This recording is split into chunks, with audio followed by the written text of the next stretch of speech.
My name is Eleanor Davis, and at 67 years old, I never expected to find myself abandoned in a rundown nursing home by my only son, Richard. The walls are cracked, the food is barely edible, and the staff is overwhelmed and underpaid. Richard thinks I am broke and helpless after his father died. What he does not know is that my sister Margaret just passed away, leaving me her entire fortune of millions. As I sit in this dismal room, I am planning my next move carefully. Before I continue my story, where are you watching from today? Hit that like and subscribe button if you have ever had to stand up for yourself against family who took you for granted. I was born and raised in a small town in Massachusetts, where I spent 30 years teaching third grade at Hillside Elementary. My husband James and I lived modestly but happily in our two-bedroom bungalow that we purchased just after Richard was born. We never had much in terms of material wealth, but we had each other, and that was enough. James worked at the local manufacturing plant for 40 years, putting in overtime whenever he could to make sure we could afford small family vacations and eventually help Richard through his first 2 years of college. My sister Margaret was always the ambitious one between us. 2 years younger than me, she left our hometown at 18, determined to make something of herself in New York. While I chose the path of marriage and motherhood, Margaret pursued business with a relentless drive that both impressed and slightly worried me. We stayed in touch over the years, though our communications became less frequent as our lives grew increasingly different. She never married, focusing instead on building her investment company from the ground up. Our relationship was cordial but distant, punctuated by holiday cards and occasional phone calls. Richard was our pride and joy, a bright boy with his father's charm and mechanical aptitude. James taught him everything from fixing car engines to building bookshelves, skills that eventually led Richard to become a successful contractor. He married Tina when they were both 28, and at first she seemed like a lovely addition to our family. I remember how she would bring me flowers on my birthday and call just to chat about her day. Looking back, I wonder if any of it was genuine. Everything changed when James passed away 5 years ago. The heart attack came suddenly on a quiet Tuesday afternoon.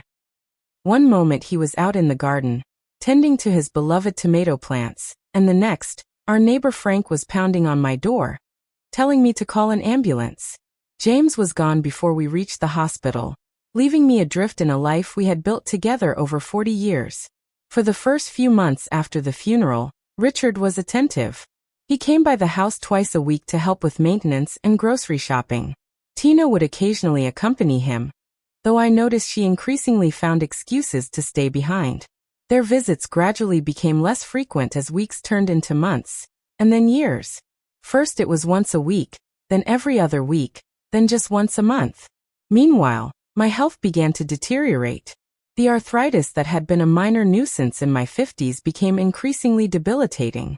Walking up the stairs to our bedroom became a painful ordeal, and I found myself sleeping on the living room couch more often than not. When I mentioned converting the downstairs study into a bedroom, Richard dismissed the idea, saying it would lower the house value. Around this time, Margaret reached out unexpectedly. We had not spoken for nearly a year, but she called one evening, sounding more subdued than I had ever heard her. She asked about my health, my living situation, Richard. For the first time in decades, we had a real conversation, spanning hours as we reconnected across the miles and years that had separated us. She mentioned having some health concerns of her own but brushed off my questions with her characteristic briskness. I had no idea that would be the beginning of our reconciliation, or that she was already making plans for her estate. Richard's patience with my growing needs wore thinner with each passing month. I could see the irritation in his eyes when I asked for help reaching items on high shelves or needed assistance getting in and out of the bathtub. Tina stopped coming altogether, and when I asked about her, Richard would mutter something about her busy schedule at the real estate office where she worked. During one of his increasingly rare visits, I overheard him on the phone with Tina, his voice low but not quite low enough. "Mom's getting worse," he said. "We need to figure something out soon. This house is worth at least $300,000, maybe more with the market right now." I pretended not to hear, but his words cut deep. That night, I called Margaret again, my voice shaking as I recounted what I had heard. Her response was immediate and firm. "You need to protect yourself, Ellie. Richard might not have your best interests at heart anymore." I denied it at first, making excuses for my son as mothers often do. But the seed of doubt had been planted, and it would soon grow into a painful truth I could no longer ignore. "I found a nice retirement community for you, Mom," Richard announced one Sunday afternoon in April. He had arrived unannounced, a glossy brochure in hand, his tone suspiciously upbeat. "It has everything you need. Medical staff on site, daily activities, meals provided. And the best part is we can afford it by selling the house." I took the brochure, noting how he emphasized we when discussing the house that belonged solely to me. The pamphlet showed smiling seniors playing cards and strolling through manicured gardens. It looked pleasant enough, though something about Richard's eagerness made me uneasy. "I don't know, Richard. This is my home. Your father and I built our life here." "Mom, be reasonable," he sighed, that familiar edge of impatience creeping into his voice. "You can barely manage the stairs anymore. What if you fall when nobody's around? This place has people to help you 24/7. He continued his pitch, talking over my objections until, worn down by his insistence and my own fears about living alone with my worsening mobility, I reluctantly agreed to at least visit the facility. That visit never happened. Instead, 3 weeks later, Richard arrived with a small moving truck and his friend Scott. "We're going to pack up what you need today," he announced. "I've already signed the paperwork. You move in tomorrow." The speed of it all left me dizzy. I had imagined a gradual transition, time to sort through 40 years of memories and belongings, proper goodbyes to neighbors who had become friends. Instead, Richard handed me 3 cardboard boxes and told me to fill them with essentials. "The rest can be dealt with later," he said, already pulling framed photos from the walls. "Or donate it. You won't have room for much anyway." I packed in a daze, trying to decide which fragments of my life deserved to be preserved in the meager space Richard had allocated. My wedding album, James's watch, the handmade quilt my mother had created for our marriage, photo albums, a few books, my jewelry box with its modest contents. With each item carefully placed in the boxes, I felt my past being compressed, minimized. The next morning, Richard helped me into his SUV, my 3 boxes loaded in the back. As we drove away from the only home I had known for decades, I turned to watch it disappear around the corner, a lump in my throat as I realized I had not even been allowed a proper farewell. My first inkling that something was very wrong came when we turned off the highway onto a rutted access road. The manicured grounds from the brochure were nowhere in sight. Instead, we pulled up to a dingy 3-story building with peeling paint and sagging gutters. A faded sign read Pinewood Acres Care Facility. "Richard, this isn't the place from the brochure," I said, my heart beginning to race. "That place was full," he replied, avoiding my eyes. "This one had immediate availability." The smell hit me as soon as we entered the lobby, a nauseating mixture of industrial cleaner, overcooked food, and something else I couldn't identify, but that instantly made my stomach clench. The linoleum floor was scuffed and yellowing, the furniture worn and dated. An elderly man sat slumped in a wheelchair near the entrance, staring vacantly at a muted television mounted on the wall. A thin woman with a severe bun introduced herself as Director Wilma Parker. Her handshake was limp, her smile perfunctory as she led us to her cluttered office. I sat in stunned silence as Richard rapidly filled out paperwork, barely skimming the documents before signing my name with a hurried scrawl. "Richard," I whispered, "this place is terrible. Please, let's look somewhere else." "Don't be dramatic, Mom," he muttered, continuing to sign forms. "It's perfectly fine. They have all the necessary certifications." Director Parker's lips thinned. "Pinewood Acres provides adequate care for our residents within their financial constraints," she said, her tone defensive. "We run a no-frills operation that allows us to serve those with limited means." Richard avoided my gaze, suddenly very interested in the insurance forms before him. It was then that the full reality of my situation crashed down upon me. This wasn't a temporary arrangement while he found something better. This was it. My son was dumping me in the cheapest facility he could find. "All set," Richard announced, standing abruptly. "Scott's bringing in your boxes now." A young aide named Darcy was called to show me to my room. Richard followed us down a dim hallway that smelled even stronger of disinfectant. The room contained 2 narrow beds, a small dresser, a shared nightstand, and little else. The walls were institutional beige, the window small and overlooking the parking lot. "You'll be sharing with Mrs. Wilson," Darcy informed me. "She's been here 3 years. Doesn't talk much, but she's no trouble." A thin elderly woman lay on one of the beds, her white hair splayed against the pillow as she stared at the ceiling. She didn't acknowledge our entrance. "Richard, please." I grabbed his arm as Darcy excused herself. "Don't leave me here. This isn't right." For a moment something like shame flickered across his face. Then he patted my hand awkwardly. "It's for the best, Mom. You need care I can't provide.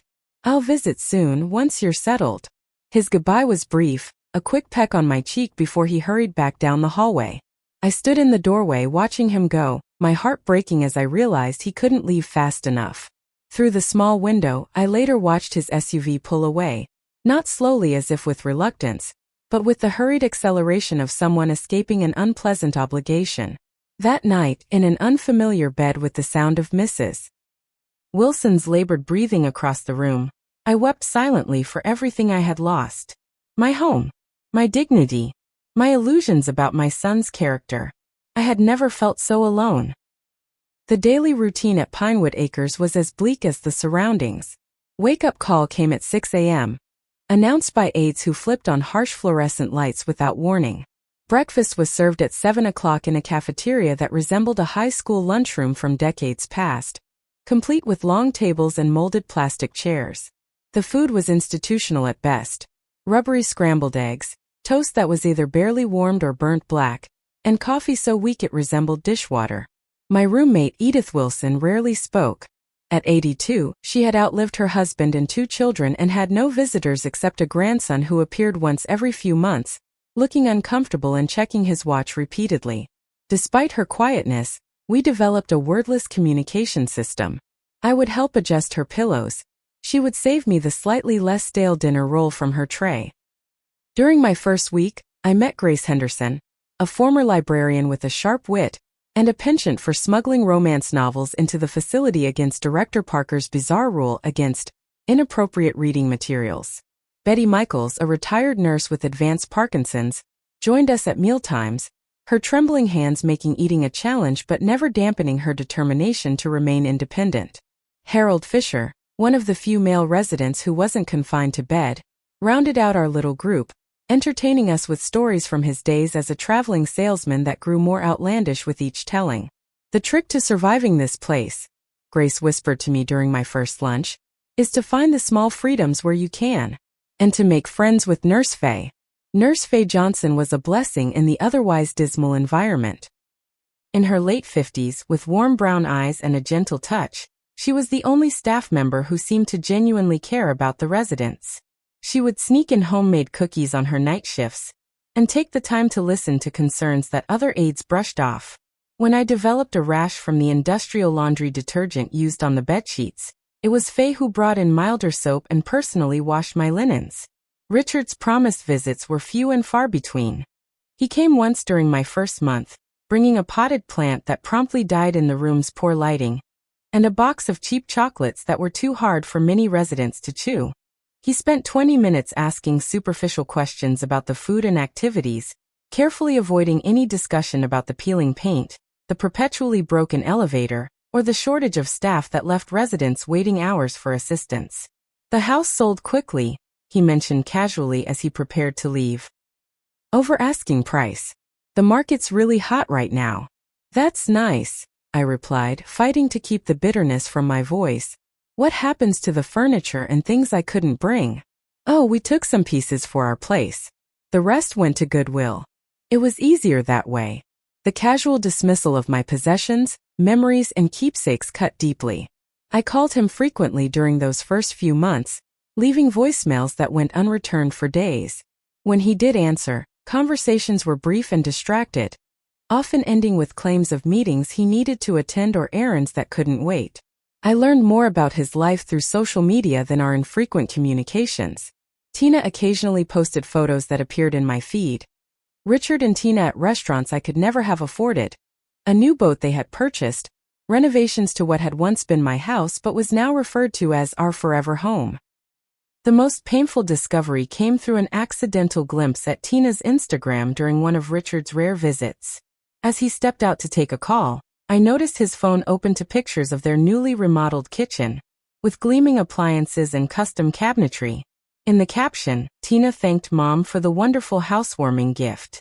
It took me a moment to realize she meant herself, as they had used the proceeds from my house to fund their renovations. My health declined further in that grim environment. The arthritis worsened from the perpetually damp conditions and poor quality mattress. I developed a persistent cough from the mold that bloomed in corners of the bathroom. The 20-minute weekly shower allotment never felt adequate, leaving me feeling perpetually unclean. But humans adapt, even to the worst circumstances. I found small comforts. The window seat in the day room where afternoon sun created a warm spot for reading. The Tuesday visit from a local church group that brought fresh baked goods and genuine conversation. The small radio Grace loaned me that picked up a classical station in the evenings. We residents formed our own support system out of necessity. When Betty's Parkinson's medication was administered late, causing her painful muscle spasms, Harold would create a distraction at the nurse's station while Grace and I helped her back to bed. When new resident Frank Morris arrived, disoriented and terrified after a stroke, we took turns sitting with him until he adjusted to his surroundings. I developed a routine of small rebellions against the institutional control. I saved fruit from meals to eat on my own schedule. I wore my own clothes instead of the paper-thin gowns provided by the facility. I kept a journal documenting negligence and rule violations, though I wasn't sure what I would do with this information. 3 months into my stay at Pinewood Acres, I realized Richard and Tina had no intention of finding me a better place, despite their initial promises. This was not a temporary solution. It was their final disposal of an inconvenient parent. The betrayal solidified into a hard knot in my chest, a constant companion as I navigated the daily indignities of life in a facility designed to warehouse rather than care for its residents. Yet even in this bleak existence, I had no idea that fate was about to deal me an unexpected hand, one that would completely change the power dynamics that had left me so vulnerable. The letter arrived on a Tuesday, nearly 4 months after my arrival at Pinewood Acres. It was unusual to receive mail beyond bills or medical notices, so the cream-colored envelope with its formal typed address immediately stood out in the small stack Darcy handed me. Law Offices of Blackwell and Associates, I read aloud, puzzled by the unfamiliar name. Inside was a brief, formal message requesting that I contact them regarding an urgent matter pertaining to the estate of Margaret Davis. My hands trembled as I reread the letter. Margaret. I had tried calling her twice since my relocation but had gotten no answer. A sinking feeling settled in my stomach. Using the ancient payphone in the hallway, I called the number listed. A receptionist confirmed what I had feared. My sister had passed away 3 weeks earlier. The lung cancer she had apparently been battling for years had finally claimed her. I leaned against the wall, grief washing over me for the sister I had reconnected with too briefly, too late. Mr. Lucas Blackwell would like to meet with you in person, the receptionist continued. He was Miss Davis's personal attorney and executor of her will. Would tomorrow be convenient? I agreed, still numb with shock, wondering how I would manage transportation to their offices. But the receptionist informed me that Mr. Blackwell preferred to come to me, asking only for a private space for our discussion. The next day, I wore my least worn outfit and asked Nurse Faye to help me style my hair, embarrassed by my need to make a good impression in such surroundings. Director Parker, suddenly interested in a resident she typically ignored, offered her office for the meeting, her curiosity barely disguised. Lucas Blackwell was younger than I expected, perhaps in his early 40s, with kind eyes behind wire-rimmed glasses. He shook my hand with genuine warmth and waited until Parker reluctantly left us alone before speaking. Mrs. Davis, I was your sister's attorney for 15 years, he began. She spoke of you often, especially in recent months. I'm deeply sorry for your loss. Thank you, I replied, still struggling to process Margaret's passing. We had reconnected recently, but I had no idea she was so ill. Margaret was private about her health, even with those closest to her, he said. but she was very clear about her wishes regarding her estate. He opened his briefcase, removing a thick folder. "Mrs. Davis, I'm here to inform you that your sister has named you as the sole beneficiary of her estate." I stared at him, certain I had misheard. "I'm sorry, what?" "Margaret left everything to you," he continued, his tone gentle but matter-of-fact. "Her investment firm, which she sold last year, her property holdings, and her liquid assets. The total value is approximately $4.5 million, plus her beach house in Nantucket valued at another $2 million. The room seemed to tilt around me. $6.5 million? It was incomprehensible. I had been living on my small teacher's pension and Social Security, counting pennies for small luxuries like decent shampoo. "There must be some mistake," I whispered. Lucas smiled, pulling out another envelope. "There's no mistake. Margaret was very intentional about this decision. She left you this letter, which might help explain." With shaking hands, I opened it, immediately recognizing Margaret's bold handwriting. "Dearest Ellie, if you're reading this, I've finally lost my battle. Don't waste time with grief. We both know I was never one for sentimentality. I've left you everything for 2 reasons. First, because you're my only family, and despite our differences, I've always admired your kindness and strength. The strength you never fully recognized in yourself. Second, because in our recent conversations I heard something that alarmed me greatly. The way your son has been treating you. I recognize the signs, Ellie. The gradual isolation. The financial control. The dismissal of your needs. I made my own mistakes in life, choosing career over family. But you deserved better than to have your devotion repaid with abandonment. This money won't buy back the years we could have been closer, but it can give you the freedom to live your remaining years on your own terms. Use it wisely. Use it for yourself first. And perhaps use some of it to teach Richard that his actions have consequences. All my love. Margaret." Tears streamed down my face as I finished reading. Even in death, my pragmatic sister was looking out for me, seeing clearly what I had tried to deny about my own son. Lucas waited patiently, offering a handkerchief when I finally looked up. "What happens now?" I asked, still dazed. "Now we begin the process of transferring assets into your name," he explained. "The estate is uncomplicated as Margaret had excellent financial planning. There will be some paperwork, but I'll guide you through everything." He proceeded to outline the timeline and procedures, explaining that the liquid assets could be available within weeks, while the property transfer might take a bit longer.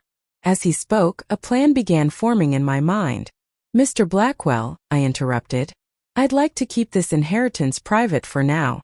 Is that possible?" He nodded. "Of course. All our dealings are confidential. No one will know unless you choose to tell them." "Good," I said, a new resolve strengthening my voice, "because I'd like to observe my son's behavior a bit longer before he learns about this change in circumstances." Lucas's eyes showed understanding. "A prudent decision, Mrs. Davis. And please call me Lucas. I think we'll be working closely together for some time." As he packed up his briefcase, he paused. "Margaret also mentioned you might be in less than ideal living conditions. Is there anything I can help with immediately?" I glanced around Director Parker's shabby office, thinking of the even shabbier room I now called home. The peeling wallpaper. The persistent smell of cabbage and bleach. The indifferent care. "Not yet," I replied, a plan solidifying in my mind. "But soon."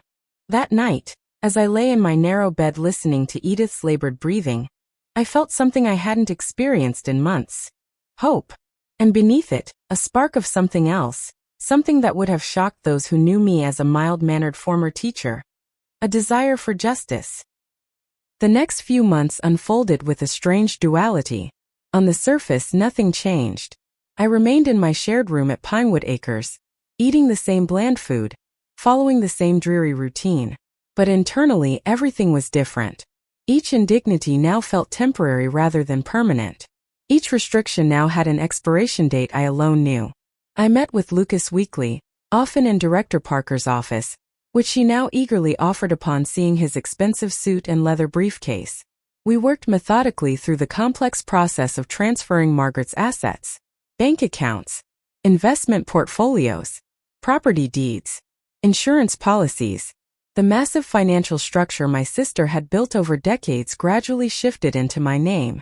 The first funds are now available, Lucas informed me 6 weeks after our initial meeting, sliding a new checkbook across the table. This account has an initial balance of $250,000. The rest will follow as we complete the remaining transfers. I stared at the checkbook, my name printed in crisp black letters above a sum of money I could scarcely comprehend. It would have taken me 5 years of teaching to earn that amount.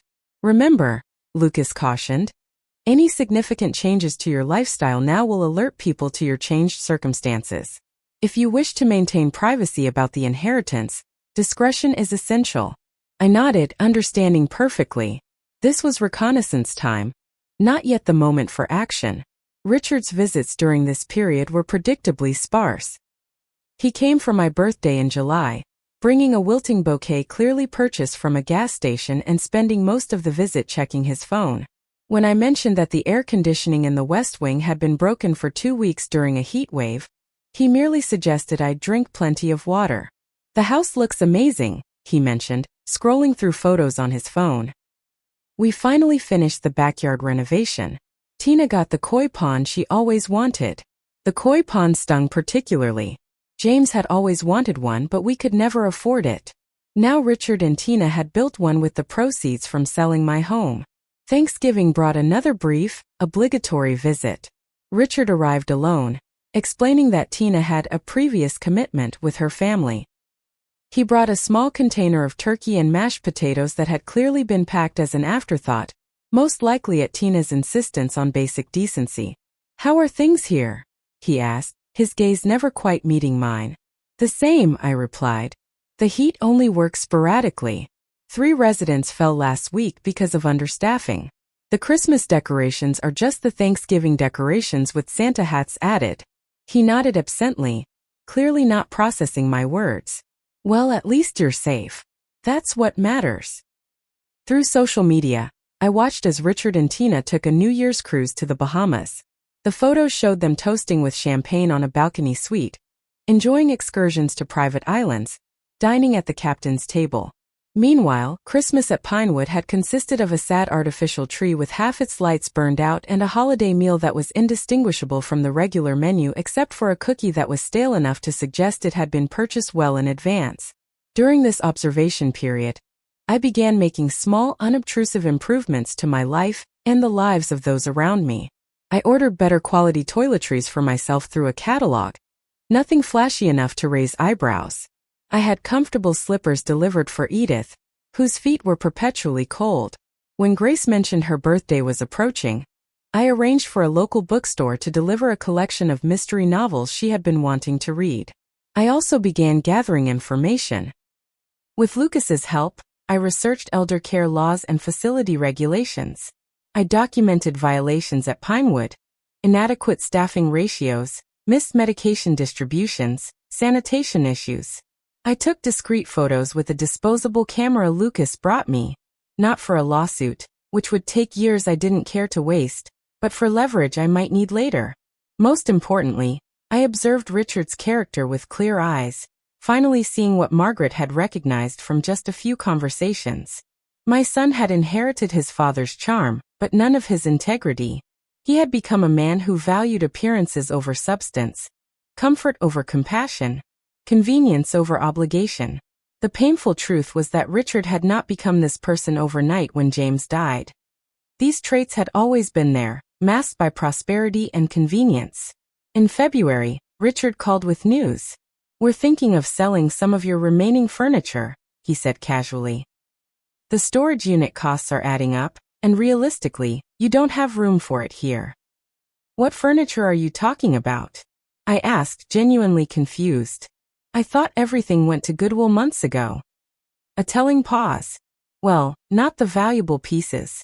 The antique secretary desk, Grandma's china cabinet, Dad's collection of vintage tools. We've been storing them, but it doesn't make financial sense anymore." The realization that he had kept these items, not out of sentiment but for their monetary value, confirmed everything I needed to know. These were pieces with family history, items that should have been preserved for their meaning rather than their market price. "Do whatever you think is best, Richard," I said, my voice deliberately flat. They're just things after all. The final confirmation of Richard's character came in March, during one of his rare visits. Nurse Faye had helped me compile a list of basic improvements that would make Pinewood more livable. Fixing the constantly running toilet in the shared bathroom, replacing the mattresses that were so worn they caused bed sores, improving the quality of the food. These are simple things that would make a huge difference, I explained, showing him the list. Maybe you could speak to Director Parker? She seems to respond better to men than to the residents. Richard skimmed the list, his expression dismissive. Mom, be realistic. This place operates on a tight budget. That's why it's affordable. But surely basic plumbing and edible food aren't luxuries, I persisted. He sighed, that familiar sound of exasperation I had come to know so well. Look, if you want better accommodations, we'd need to find a different facility. One that costs twice as much, which we simply can't afford. Unless you have a secret fortune hidden away somewhere. He laughed at his own joke, completely missing the irony of his statement. No secret fortune, I replied, allowing a small, enigmatic smile. Just a mother's hope that her son might care about her comfort. His expression flickered with momentary guilt before hardening again. I'm doing the best I can, Mom. This is what we can afford. As he left that day with a perfunctory kiss on my cheek, I knew the observation period was complete. I had all the information I needed.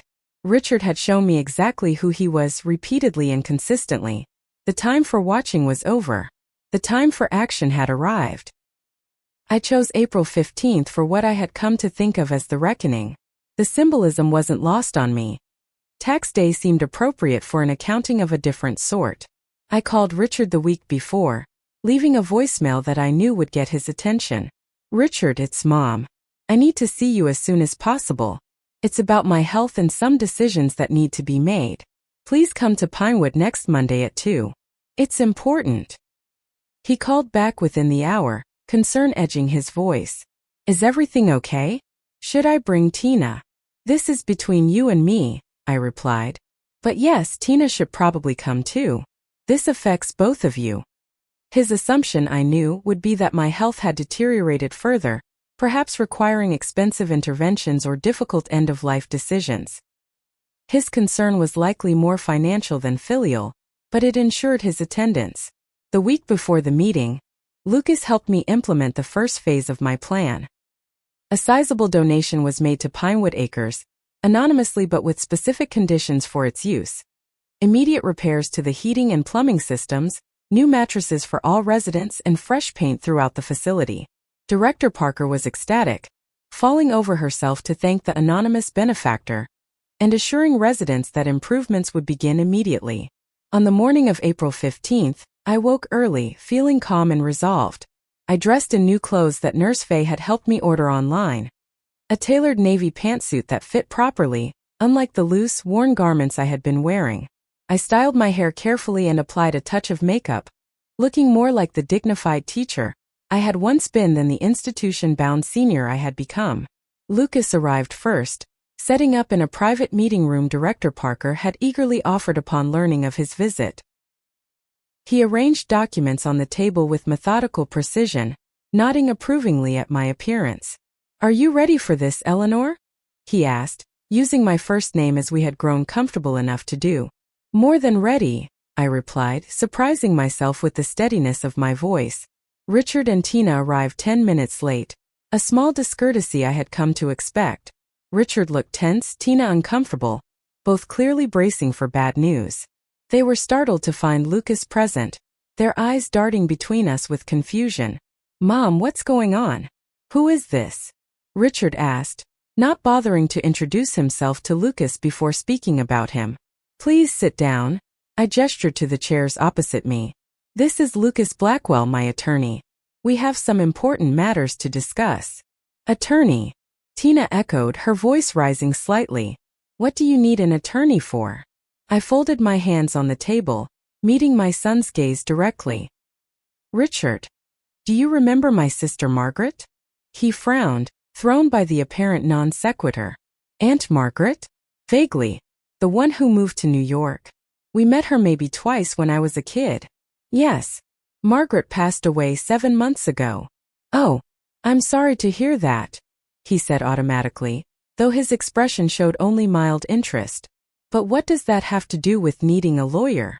Margaret was very successful in her business ventures, I continued, keeping my voice even. Much more successful than any of us realized. When she died, she left her entire estate to me. Richard blinked, processing this information. Estate? What kind of estate are we talking about? Lucas slid a document across the table. Ms. Margaret Davis's estate has a total value of approximately $6.5 million, including liquid assets and property. As the sole beneficiary, Mrs. Eleanor Davis now controls these assets in their entirety. The silence that followed was profound. Richard's face went through a remarkable series of transformations. Confusion, disbelief, shock, and finally, a calculating interest that confirmed everything I had observed during the past months. $6.5 million? Tina whispered, her eyes wide. You're rich? I am now, yes, I replied simply. Richard leaned forward, his initial shock rapidly morphing into something resembling excitement. Mom, this is incredible news. Why didn't you tell us sooner? We could have moved you out of this place immediately. That's precisely why I didn't tell you, I said, my voice hardening slightly. I wanted to see what you would do without the incentive of money. I wanted to observe how you would treat your mother when you thought she had nothing to offer you. His face flushed. What are you talking about? I've been taking care of you the best I could with the resources we had. Have you, Richard? Let's review the facts. You placed me in the cheapest facility you could find, despite the deplorable conditions. You sold my house and used the money to renovate your own home, complete with the koi pond your father always wanted but could never afford. You kept valuable family heirlooms to sell, discarding the rest of my possessions without consultation. And in 7 months you visited exactly 6 times, for an average of 20 minutes per visit. Richard's mouth opened and closed, his expression that of a man frantically recalculating his position. Mom, that's not fair. We've been struggling financially. The house renovations were necessary repairs, not luxuries. And I'm busy with work. I can't visit as often as I'd like. Too busy for your mother, but not too busy for a 2-week Bahamas cruise, I noted.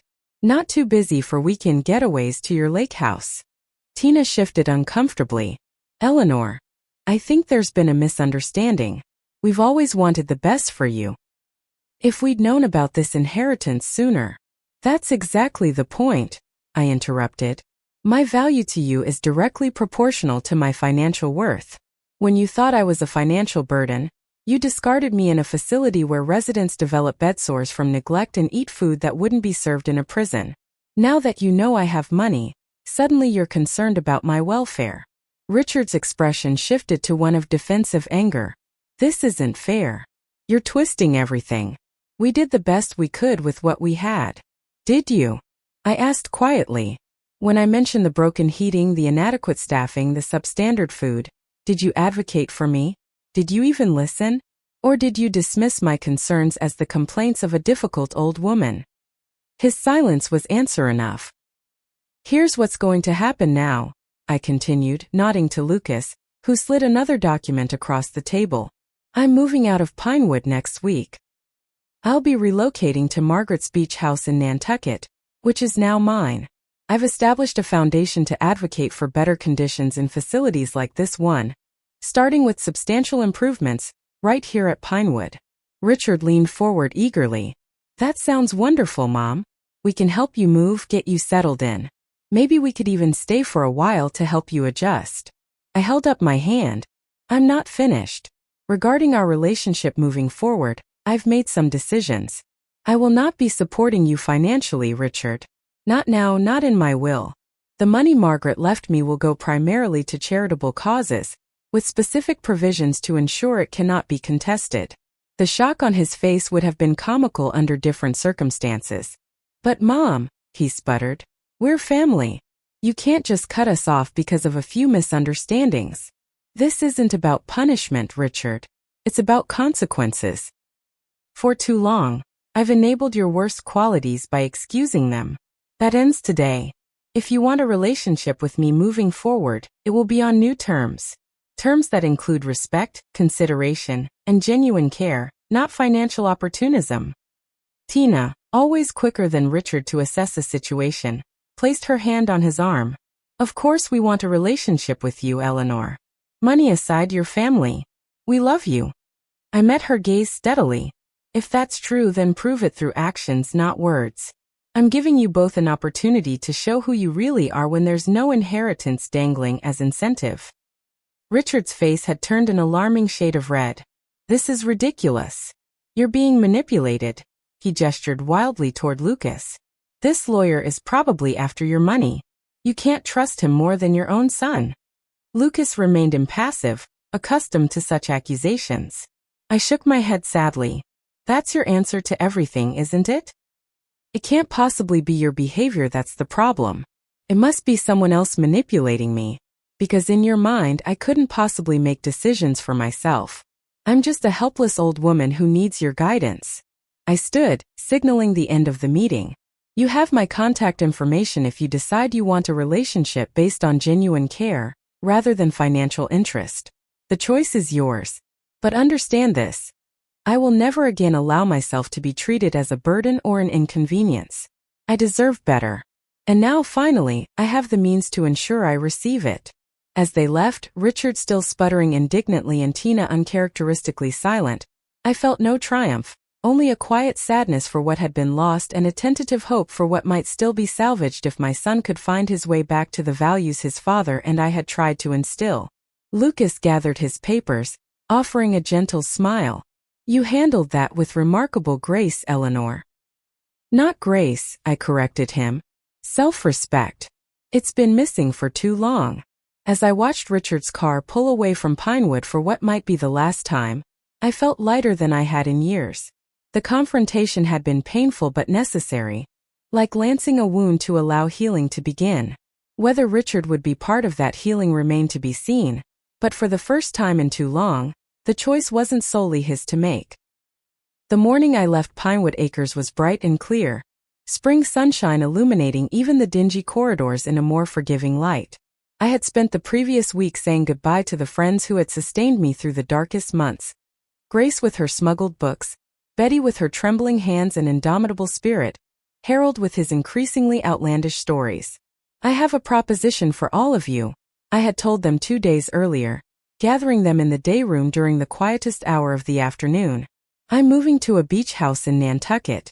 It's large, 6 bedrooms, more space than one person could possibly use. I'd like you to come with me.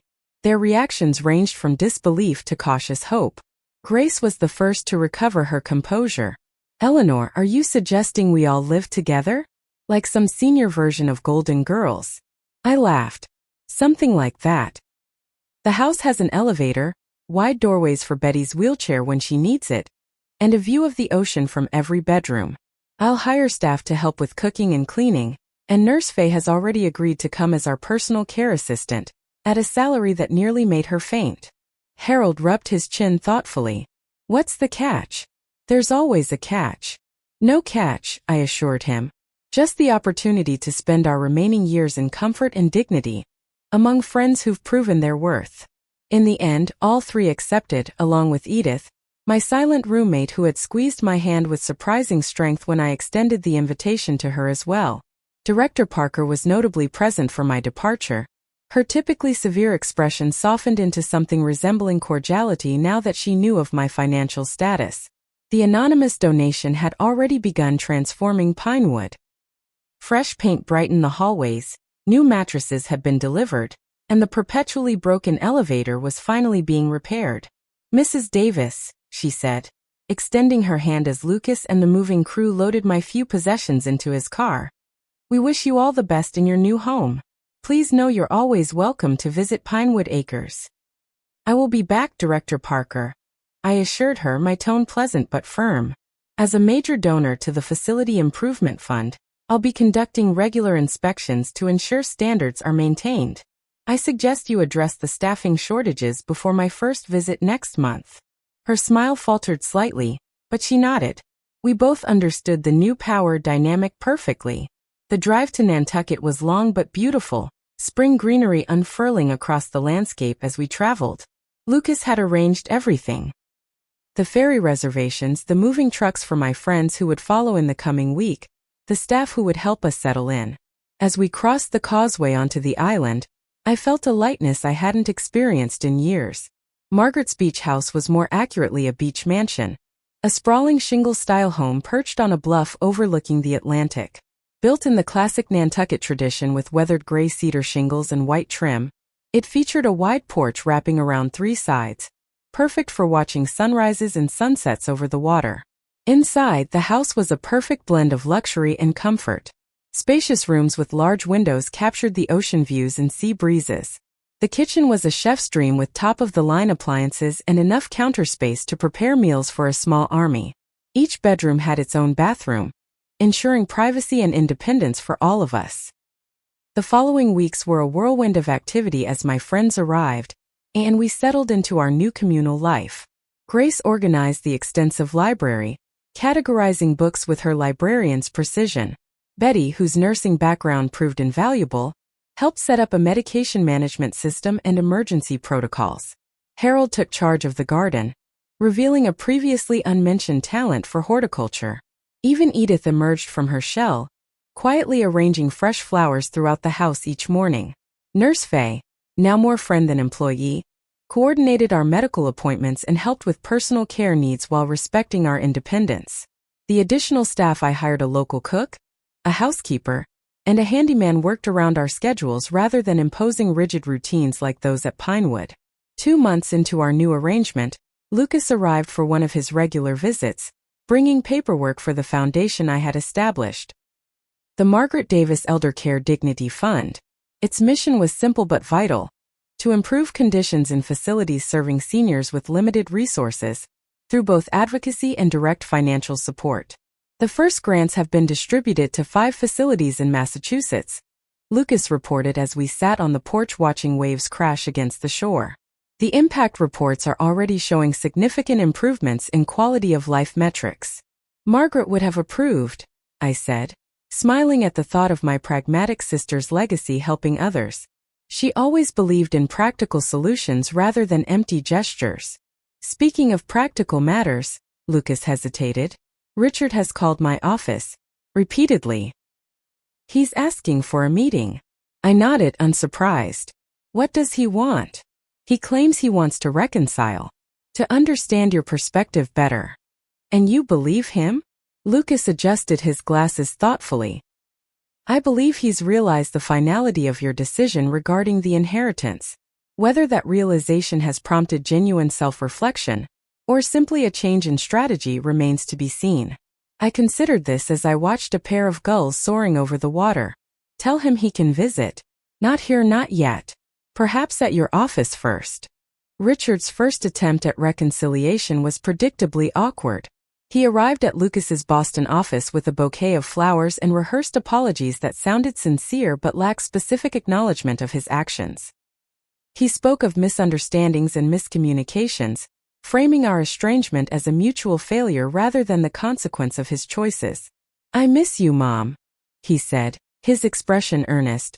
We're family. We should be in each other's lives. I agree, I replied calmly. But on what terms, Richard? As mother and son with mutual respect, or as wealthy benefactor and expectant heir? His face flushed. That's not fair. Not everything is about money. I'm glad you feel that way, I said, because as I've made clear, there will be no financial support. If you want a relationship with me, it must be for me, not my money. This first meeting ended without resolution, but it was a beginning. Over the following months, Richard made efforts that ranged from transparent attempts to ingratiate himself to moments of seemingly genuine connection. Some visits ended in tense silence, others in cautious conversation. Tina came once, clearly uncomfortable, and did not return. 6 months after my departure from Pinewood, I finally invited Richard to the beach house. By then, our little community had established comfortable routines.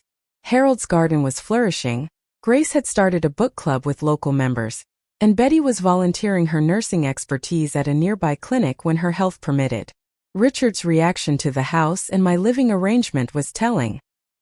He masked his initial shock at the property's obvious value quickly, but couldn't hide his confusion at seeing my friends from Pinewood comfortably established in what he had likely imagined as his future inheritance.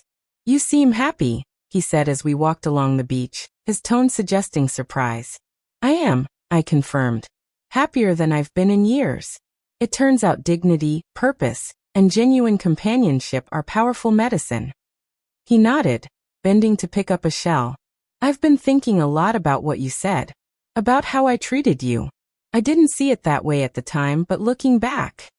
He trailed off, turning the shell over in his hands. "Recognition is the first step," I said, neither accepting nor rejecting his implied apology. "Actions need to follow." And slowly, tentatively, they did. Richard began calling regularly, not to ask for anything but simply to check in. He remembered my birthday without prompting. When Betty suffered a health setback, he offered to drive me to visit her in the hospital, waiting patiently in the corridor without complaint. Were these changes genuine or calculated? Perhaps a mixture of both. People are complex, their motivations rarely pure. What mattered was that boundaries had been established and were being respected. I no longer felt like an obligation or a burden but a person worthy of consideration. The greatest gift Margaret had given me wasn't the money, though the freedom it provided was undeniable. It was the opportunity to reclaim my self-respect, to establish boundaries I should have set long before, to build a life of purpose in my final years rather than fading away in forgotten corners. I think of her often as I watch the sun rise over the Atlantic, imagining her brisk nod of approval at how I've used her bequest. The beach house has become a haven not just for me and my friends, but for a rotating cast of seniors transitioning between care facilities or recovering from medical procedures. The foundation continues its work, improving conditions for those who don't have the luxury of alternatives. As for Richard, our relationship remains a work in progress. Trust, once broken, doesn't mend easily. But there are moments of genuine connection that give me hope that my son might yet become the man his father and I had raised him to be. Life offers no guarantees, no perfect resolutions. What it does offer is the constant opportunity to stand in our truth, to demand the dignity we deserve, to build connections based on authentic care rather than obligation or advantage. It's never too late to create a life aligned with your values, to surround yourself with people who see your worth. What about you? Have you ever had to stand up to family who took you for granted? How did you handle it? I would love to hear your stories in the comments below. Sometimes the hardest boundaries to set are with those we love the most. If this story resonated with you, please hit the like button and subscribe to hear more tales of life's unexpected turns. And remember, it's never too late to reclaim your worth. Thank you for listening, and may you find the courage to create the life you deserve, whatever your age or circumstances.